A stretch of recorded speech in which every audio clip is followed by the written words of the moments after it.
Welcome back, guys. I wanted to do a follow-up real quick on the Colt Cobra and the fitment issues of the side plate that I had. So what I've done was begin its initial cleanup, and we'll get in here a little closer so you can see how much better it actually looks right now. So what I discovered, to my surprise, was when I took the grips off in preparation for cleaning, that there's another screw right up in this area on the side plate after you remove the grips, and it was about a half a turn loose from being tightened at all from the factory.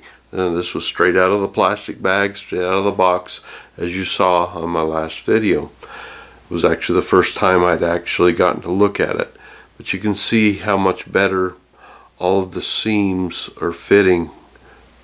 And even though you can see a little ridge right here, I cannot hook a fingernail on it right now, on that little seam right there. It's completely smooth. That shiny portion is just the seam itself you're seeing. You can also see how much better that screw lines up in the hole, and the seams line up. It's actually a round hole now than being offset.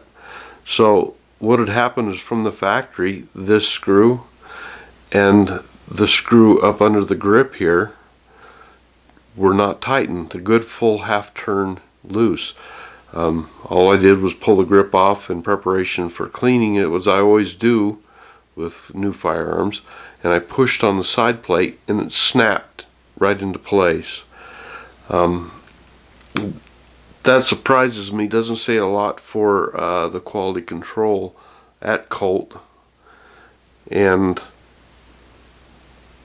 their final assembly inspection, apparently. Now, I have already contacted Colt and have not got a response back yet, but gonna let them know what I thought of their assembly procedures. And you can see this is, you can still see the seam, of course. You can see how much better it fits now. So this was kind of surprising. In fact, I can't even feel it with my finger. That one I might be able to, just a hair, but my confidence is much higher now in the finish of this firearm. I still like it a lot. I'm still a Colt fan, very much so. A second thing I should point out is the side plate right here in this area. You probably won't be able to see it in this video, but there's a slight rub mark right behind the cylinder catch lever here.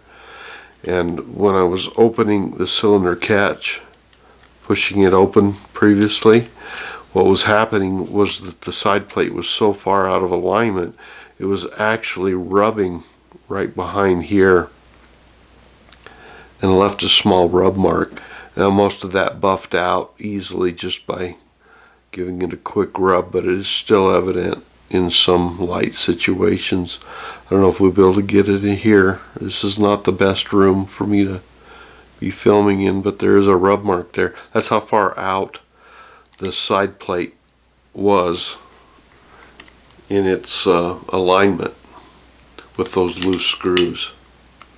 So I just wanted to do a quick follow-up for those of you that were watching this and fearing, oh boy, these might not be fit and finished very well. Well, it is quite a bit better than my first video did. It's just that their final assembly was quite poor in their final inspection, apparently, of it.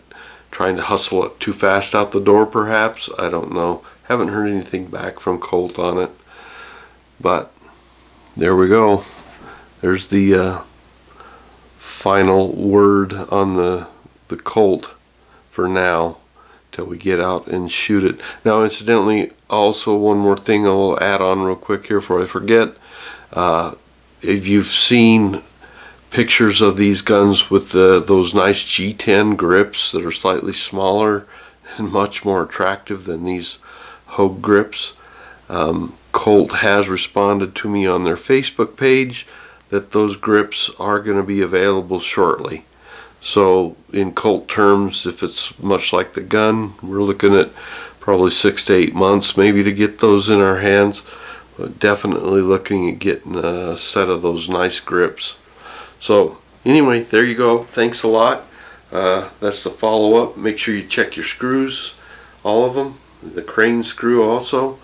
And when you get your new firearm, they apparently are trying to get these out of the door a little bit quick, and the result is you might have some mis-tightened screws, some misfitting parts. At least that was my experience. So there's our follow-up on the Colt Cobra. Thanks a lot for watching, and we'll see you next time.